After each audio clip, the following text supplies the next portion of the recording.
150 Shahid, 136 drones. One night, one border sector. Russia's plan was simple: drown the sky in cheap loitering munitions and force Ukraine to burn $4 million Patriot shots on targets moving at about 115 miles per hour. But Ukraine didn't treat it like a shooting gallery. They treated it like a math test and a salvage mission. What would you do if every kill cost more than the threat, and every wreck could be turned into your next weapon? Comment your choice below, because this is where swarm warfare stops being about explosions and starts being about economics. Before we move on, I'd like to ask you a small favor. If you appreciate this content, please take a second to like this video and subscribe to the channel. Over 98% of you watch the videos without subscribing. It costs you nothing, but it makes a huge difference to us. So, did you click the subscribe button? Great. Thank you so much. Now, back to the video. 150 drones in the air doesn't feel like a raid. It feels like weather. You don't hear one threat. You hear a whole flock, that steady lawnmower buzz, and you already know the trick. The real weapon isn't the blast. It's the bill you get after you swat them. So picture a Navlia-style night problem.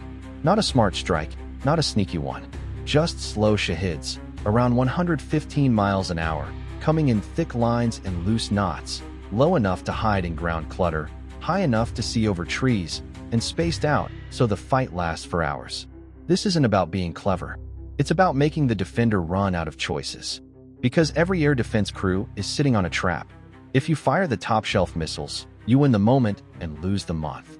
If you hold fire, you keep your stocks, but you gamble with power stations, fuel depots, rail nodes, and city blocks where the lights are still on because someone worked all day to keep them on. What would you do if you're the officer on the scope and you've got a whole night ahead of you?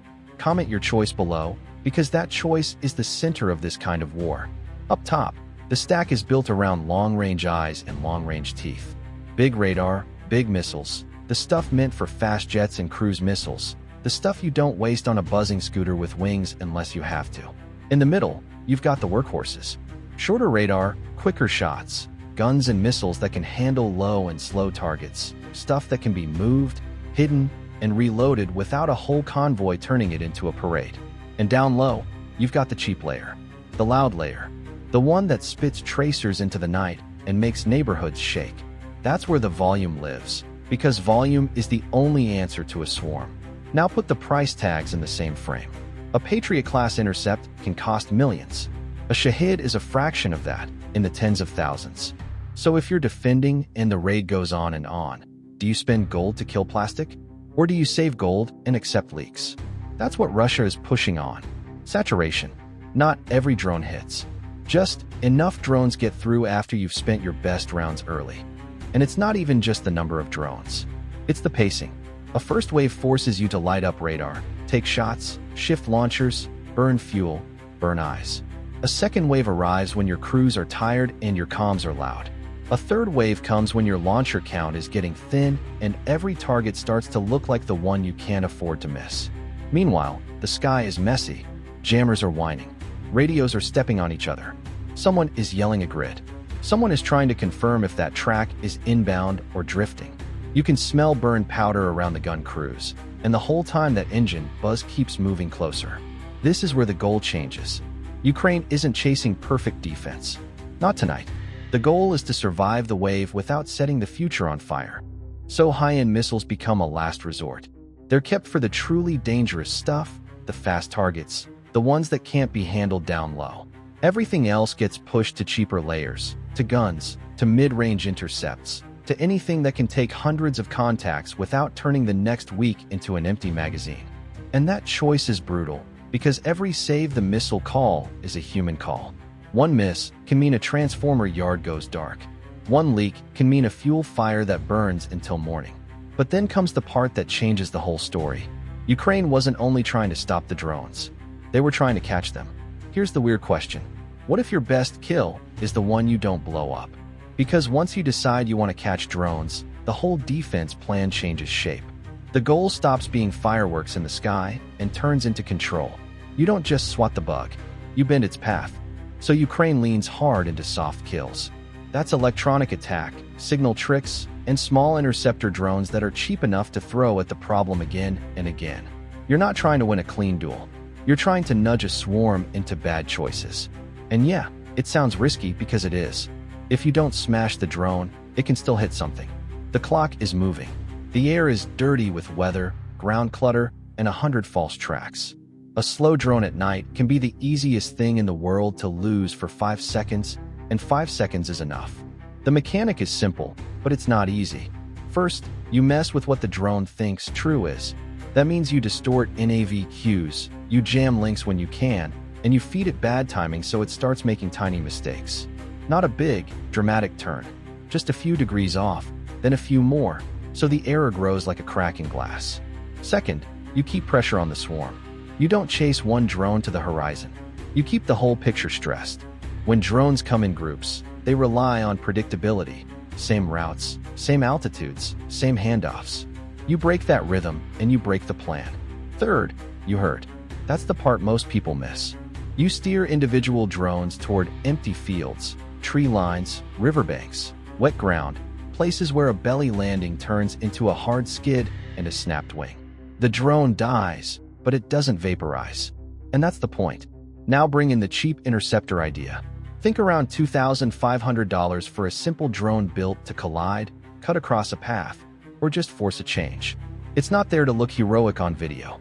It's there to be a tool of control. A cheap interceptor can fly close, make the Shahid react, bump the timing, break the spacing between drones, and turn a clean inbound track into a shaky drift. It can push a drone lower where guns can reach it, or push it wide where it runs out of fuel, or push it into terrain where the airframe comes apart. In the middle of the raid, you start seeing it on the screens. A few Shahids wobble. One starts a slow, wrong turn like it's chasing a ghost waypoint. Another drops altitude early, not in a dive, more like it's suddenly tired. And then you get the real giveaway. Tracks that should be straight lines start to look like scribbles. On the other side, the operators see it too. If you're launching these things and your map says, go here, but your returns say, it's wandering, you stop trusting the picture.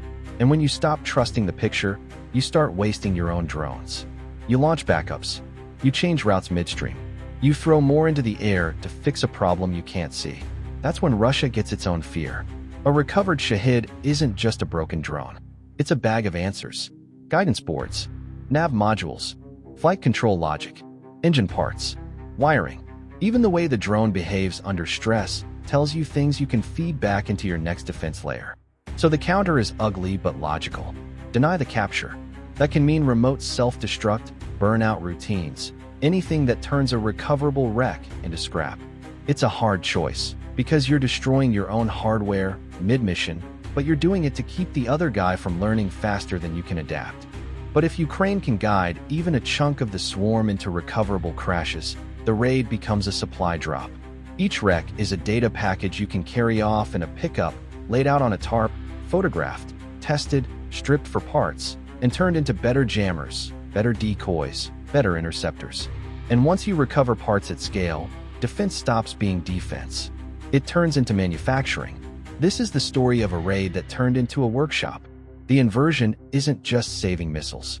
It's turning the crash site into an R&D line, where every circuit board, motor, and memory chip can sharpen the next jammer, the next decoy, the next strike drone. So put yourself on that command post floor, coffee gone cold, screens full of tracks. What would you do? Spin big to erase every target, or spin small to ride out the wave and steal the tech? Comment your choice below. If you want to understand the tactical mindset that wins these battles, subscribe.